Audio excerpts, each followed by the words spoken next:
Tu sais ce moment où ton salaire tombe, tu regardes ton compte, pendant 24 heures tu te sens riche, tu te dis « Ok, ça va, ce mois-ci je gère ».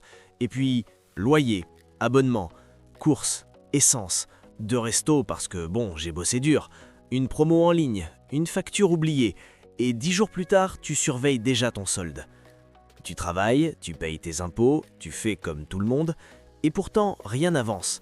Si tu t'es reconnu, ce n'est pas un hasard. Je m'appelle Léo et je passe beaucoup trop de temps à réfléchir à la psychologie de l'argent et aux mécanismes économiques qui influencent nos décisions.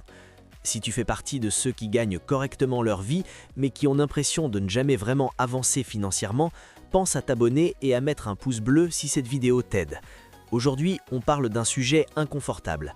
Pourquoi l'État adore que tu restes mauvais avec l'argent? Et non, ce n'est pas un complot. Here's the thing. Un citoyen financièrement stressé mais fonctionnel est extrêmement utile au système. Il travaille, il consomme, il rembourse, il recommence. Challengeons une idée reçue tout de suite. Si je galère, c'est parce que je ne gagne pas assez. Vraiment? Le revenu médian en France tourne autour de 2 000 € net par mois. Pourtant, une grande partie des ménages n'a pas 3 mois de dépenses d'avance. Donc le problème n'est pas seulement le revenu, c'est la structure. Regardons les maths. Tu gagnes 2 500 € bruts.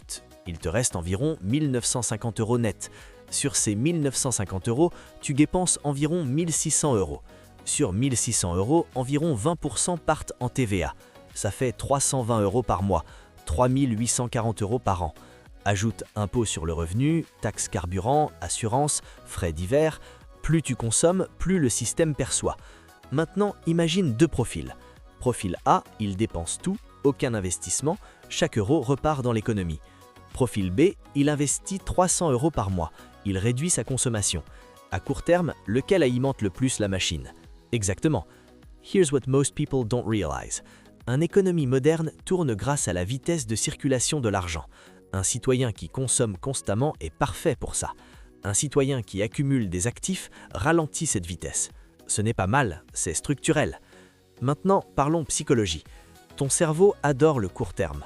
Un achat aujourd'hui déclenche de la dopamine, un ETF dans 20 ans ne déclenche rien. C'est le biais de préférence temporelle. Tu privilégies le bénéfice immédiat au bénéfice futur. This is where it gets really interesting. Quand tu es légèrement stressé financièrement, pas ruiné, juste tendu, tu es plus prudent. Tu ne quittes pas ton job, tu n'oses pas négocier, tu n'oses pas entreprendre. Pourquoi? Parce que tu ne peux pas te le permettre. Si tu as 6 mois de dépenses d'avance, ton comportement change. Tu parles différemment, tu décides différemment, tu refuses différemment. Maintenant, tu pourrais penser, donc l'État veut que je sois pauvre.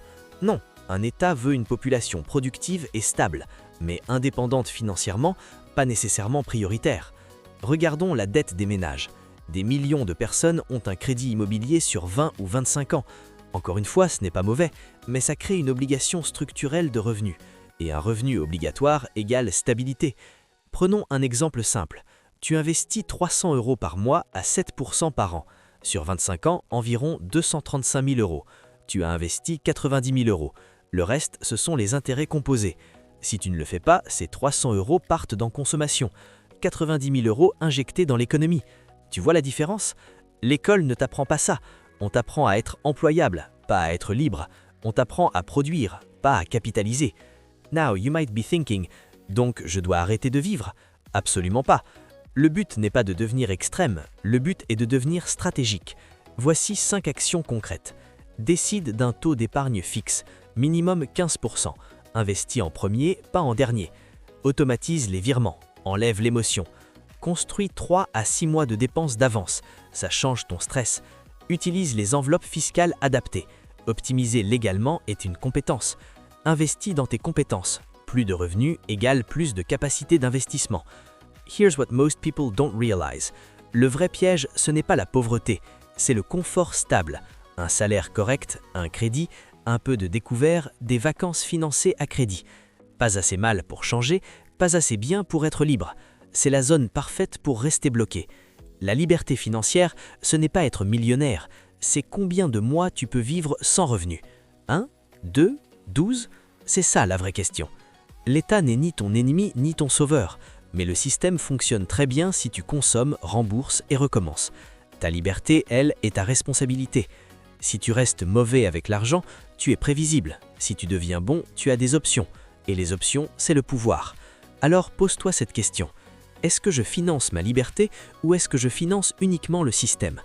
Commence petit, mais commence. Dans 10 ans, tu remercieras la version de toi qui a décidé de devenir stratégique avec son argent.